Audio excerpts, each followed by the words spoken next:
ഞാൻ തീർച്ചയായിട്ടും ഈ ക്ലിനിക്കിൻ്റെ റിസൾട്ടിനെ പറ്റിയൊക്കെ റിസർച്ച് ചെയ്തിട്ട് തന്നെയല്ലേ തല വെച്ച് കൊടുക്കുള്ളൂ. അപ്പോൾ ആ രീതിയിലൊന്നും പേടിയൊന്നും ഉണ്ടായിരുന്നില്ല. ഹെയർ വാഷ് കഴിഞ്ഞ് വന്നിരിക്കുകയാണ് ലൈവായിട്ട്.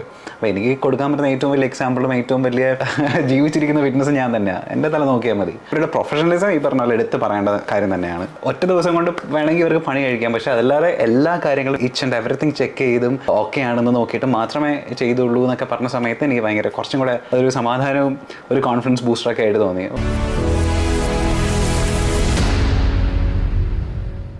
അതുപോലെ തന്നെ സർജറീസിന്റെ സമയത്ത് ഡോക്ടറിന്റെ കമ്മ്യൂണിക്കേഷൻ, അതുപോലെ തന്നെ ബാക്കി സ്റ്റാഫുകളൊക്കെ എങ്ങനെയായിരുന്നു, അവരുടെ പെരുമാറ്റവും കാര്യങ്ങളും, അവരുടെയൊക്കെ ഒരു അസിസ്റ്റൻസ് ഒക്കെ എങ്ങനെ ഉണ്ടായിരുന്നു?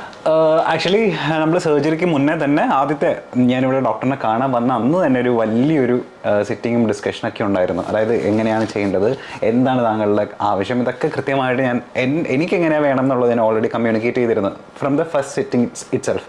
അതിനുശേഷം നമ്മൾ ട്രാൻസ്പ്ലാന്റേഷൻ്റെ അന്നും ഇവർ എന്താണ് ചെയ്യാൻ പോകുന്നതെന്നും എന്തൊക്കെയാണ് ഇതിൻ്റെ ഫോർമാലിറ്റീസ് എന്നും A to Z ഒരു സാധാരണക്കാരന് മനസ്സിലാവുന്ന രീതിയിൽ കംപ്ലീറ്റ് ആയിട്ട് എനിക്ക് അവയർനെസ് തന്നതിന് ശേഷം മാത്രമാണ് ട്രാൻസ്പ്ലാന്റേഷനിലേക്ക് കടന്നത്. ആൻഡ് കടന്നപ്പോഴും പൊതുവേ എന്നോട് പുറത്തുനിന്ന് ആൾക്കാർക്കൊരു ഡൗട്ട് ഉണ്ടായിരുന്നു, ഇവിടെ ഫുൾ ഹിന്ദിക്കാരായിരിക്കും, അതുകൊണ്ട് ഇവർ പറയുന്നതൊന്നും നമുക്ക് മനസ്സിലാവത്തില്ല, നമ്മൾക്ക് എന്തെങ്കിലും ആശങ്കകളുണ്ടെന്നുണ്ടെങ്കിൽ ഇവരോട് എങ്ങനെ കമ്മ്യൂണിക്കേറ്റ് ചെയ്യുമെന്നൊക്കെയുള്ള ഒരുപാട് സാധനങ്ങളുണ്ടായിരുന്നു മനസ്സിൽ. പക്ഷെ അങ്ങനെയല്ലായിരുന്നു. എന്നെ ട്രീറ്റ് ചെയ്തതും ഈ പറഞ്ഞ പോലെ എനിക്ക് കമ്മ്യൂണിക്കേറ്റ് ചെയ്യാനുണ്ടായിരുന്നതൊക്കെ ചുറ്റുമുള്ള ആൾക്കാരൊക്കെ മലയാളികളായിരുന്നു. ഇപ്പോൾ എൻ്റെ ഡോക്ടർ ആയിക്കോട്ടെ, ഇപ്പോൾ ജാദവ് സാറായിരുന്നു, പിന്നെ ഹരി സാറും ഉണ്ടായിരുന്നു, ഹരി ഡോക്ടറും ഉണ്ടായിരുന്നു. അപ്പോൾ രണ്ടുപേരും കമ്മ്യൂണിക്കേഷൻ പക്കയായിരുന്നു. ഈച്ച് ആൻഡ് എവറി സ്റ്റെപ്പ് അവർ കമ്മ്യൂണിക്കേറ്റ് ചെയ്തിരുന്നു, എന്തെങ്കിലും ബുദ്ധിമുട്ടുണ്ടോ എന്നൊക്കെ രീതിയിലുള്ള. ആൻഡ് ഇവിടുത്തെ നഴ്സുമാരും ഈ പറയുന്ന പോലെ നമ്മളുടെ അയൽപക്കത്തുള്ള ആൾക്കാരായിരുന്നു. അപ്പോൾ ഈ കമ്മ്യൂണിക്കേഷൻ വൈസ് അടിപൊളിയായിരുന്നു. പിന്നെ എനിക്ക് തോന്നുന്നു എനിക്ക് ഏറ്റവും ഇഷ്ടപ്പെട്ട കാര്യം എൻ്റെ ട്രാൻസ്പ്ലാന്റേഷൻ കഴിഞ്ഞിട്ടുള്ള ഈ 10 ദിവസത്തിൽ എല്ലാ 10 ദിവസവും ഈച്ച് ആൻഡ് എവറി ഡേ ഇവിടെ നിന്ന് ഒരാൾ നിങ്ങളെ റെപ്രസെൻറ്റ് ചെയ്ത് വിളിച്ചിട്ട് ഡെസിഷൻ എടുത്തിരുന്നു, ഓക്കെ അല്ലേ, എന്തെങ്കിലും വേറെ പ്രശ്നങ്ങളുണ്ടോ എന്നൊക്കെ. അപ്പോൾ എനിക്ക് ഇവരുടെ പ്രൊഫഷണലിസം ഈ പറഞ്ഞ പോലെ എടുത്ത് പറയേണ്ട കാര്യം തന്നെയാണ്. അത് എന്നോട് ഇവിടെ വരുന്ന പല പേഷ്യൻസും പറയാറുണ്ട്, ഇവരുടെ ഫോളോ അപ്പ് കാര്യങ്ങളൊക്കെ വളരെ നല്ലതായിരുന്നു.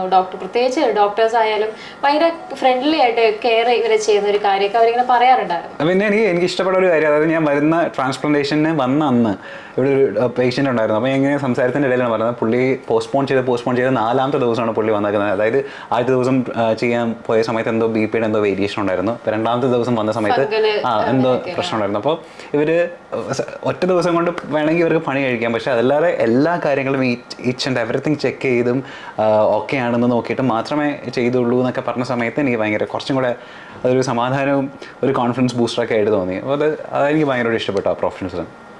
ഇപ്പം സോഷ്യൽ മീഡിയയിലൊക്കെ വളരെ നിറഞ്ഞു നിൽക്കുന്ന ഒരു വാർത്തയാണ് ട്രാൻസ്പ്ലാന്റേഷനെ കുറിച്ചിട്ടുള്ള ചില വാർത്തകളൊക്കെ. ആദ്യം തന്നെ ചോദിക്കണമെന്ന് ഞാൻ വിചാരിച്ചു, പക്ഷെ ചോദിക്കാൻ വിട്ടുപോയി.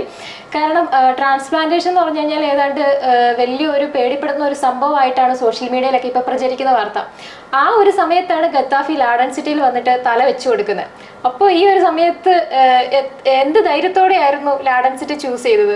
ഞാൻ പറഞ്ഞില്ല, എൻ്റെ സുഹൃത്തുക്കളായിട്ടുള്ള ആക്ടേഴ്സ് അല്ലെങ്കിൽ ഇൻഡസ്ട്രിയിലുള്ള ആൾക്കാർക്ക് ഇവിടെ നിന്ന് ചെയ്തു പോയിട്ടുണ്ട്. അവരുടെ റിസൾട്ട് ഞാൻ കണ്ട് നിന്നിട്ടുള്ള ആളാണ്, വിറ്റ്നസ് ചെയ്തിട്ടുള്ള ആളാണ്. അപ്പോൾ ആ രീതിയിൽ ഞാൻ ഭയങ്കര കോൺഫിഡൻ്റ് ആയിരുന്നു. പക്ഷേ എനിക്ക് തോന്നി ഞാൻ ട്രാൻസ്പ്ലാന്റേഷൻ ചെയ്യുന്നുണ്ടെന്ന് എൻ്റെ വളരെ ക്ലോസ് ആയിട്ടുള്ള സർക്കിളിൽ പറഞ്ഞപ്പോഴൊക്കെ അവരുടെയൊക്കെ ആശങ്കകൾ ഇതുപോലെ തന്നെ ആയിരുന്നു. ഒരുപാട് ന്യൂസുകൾ ഈ സമയത്ത് വന്നുകൊണ്ടിരിക്കുന്നുണ്ട്. അതായത് കൊച്ചിയിൽ തന്നെ ഒരുപാട് ക്ലിനിക്കുകളിൽ നിന്ന് ഇങ്ങനെ മോശം അനുഭവങ്ങൾ ഉണ്ടായിരുന്ന ഒരുപാട് ന്യൂസ് വരുന്ന സമയത്ത് അപ്പോൾ എനിക്ക് ലാഡൻ സിറ്റി എന്ന് പറയുന്നൊരു ബ്രാൻഡിൽ ഭയങ്കരമായിട്ട് വിശ്വാസം ഉണ്ടായിരുന്നു. അതുപോലെ തന്നെ ജാദവ് ഡോക്ടറിനെ പറ്റി ഞാൻ ഇതിന് മുന്നേ തന്നെ ഓൾറെഡി കേട്ടിട്ടുണ്ടായിരുന്നു. ഓൾറെഡി ഞാൻ റിസർച്ച് ചെയ്തിട്ടുണ്ടായിരുന്നു.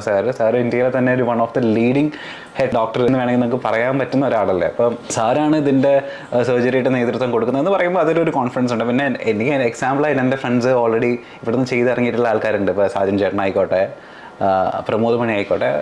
അപ്പോൾ അവരുടെയൊക്കെ എക്സ്പീരിയൻസ് റെഫർ ചെയ്തിട്ട് തന്നെ എന്തായാലും നമ്മളുടെ തല വെച്ച് കൊടുക്കാൻ പോകണം. അപ്പോൾ എന്തായാലും അതിൻ്റെ ഒരു ബേസിക് റിസർച്ച് ഞാൻ ഒന്നില്ലെങ്കിൽ ഒരു RJ അല്ലേ, അത് ചെയ്യാതിരിക്കില്ലല്ലോ. അപ്പോൾ ആ റിസർച്ചൊക്കെ സാറ്റിസ്ഫാക്ടറി ആയിരുന്നു.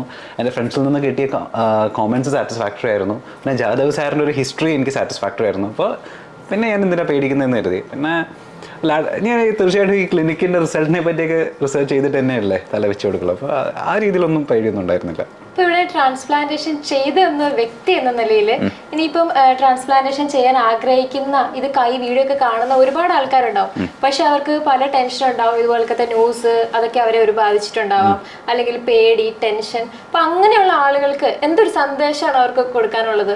ഇത്രയും നാള് എൻ്റെ എക്സാമ്പിൾ സാജൻ ചേട്ടൻ, പ്രമോദ് മണിയൊക്കെ ആണെങ്കിൽ ഇന്ന് എൻ്റെ എക്സാമ്പിൾ എനിക്ക് കാണിച്ചു കൊടുക്കാൻ പറ്റുന്ന എൻ്റെ ഹെയർ അല്ലേ, എൻ്റെ ഹെഡ് അല്ലേ. അപ്പോൾ എൻ്റെ ഇത് ഒരു ആർട്ടിഫിഷ്യൽ ഒന്നുമില്ല. ഇപ്പം ഞാൻ എൻ്റെ ഹെയർ വാഷ് കഴിഞ്ഞ് വന്നിരിക്കുകയാണ് ലൈവായിട്ട്. അപ്പോൾ എനിക്ക് കൊടുക്കാൻ പറ്റുന്ന ഏറ്റവും വലിയ എക്സാമ്പിളും ഏറ്റവും വലിയ ജീവിച്ചിരിക്കുന്ന വിറ്റ്നസ് ഞാൻ തന്നെയാണ്. എൻ്റെ തല നോക്കിയാൽ മതി. ആൻഡ് ഇത് ഇപ്പോഴത്തെ ഒരു റിസൾട്ട് അല്ല, ഒരു 6 to 1 year എടുക്കുകയല്ലേ ഇതിൻ്റെ ആക്ച്വൽ റിസൾട്ട് അറിയാൻ വേണ്ടിയിട്ട്. ബട്ട് സ്റ്റിൽ ഇത് കഴിയുമ്പോഴേ ഇപ്പോഴേ എനിക്ക് ഓക്കെയാണ്. ഇപ്പോഴേ ഞാൻ എൻ്റെ സർജറിയിൽ ഭയങ്കര സാറ്റിസ്ഫൈഡ് ആണ്. ഇനിയുള്ള എൻ്റെ ഒരു ലൈഫിൽ തീർച്ചയായിട്ടും നിങ്ങൾക്ക് ലാഡൻസിറ്റി എന്ന് പറയുന്ന ബ്രാൻഡ് രേഖപ്പെടുത്തുന്ന ഏറ്റവും വലിയ മാർക്ക് എൻ്റെ തലയായിരിക്കണമല്ലോ. അപ്പോൾ അതന്നെ.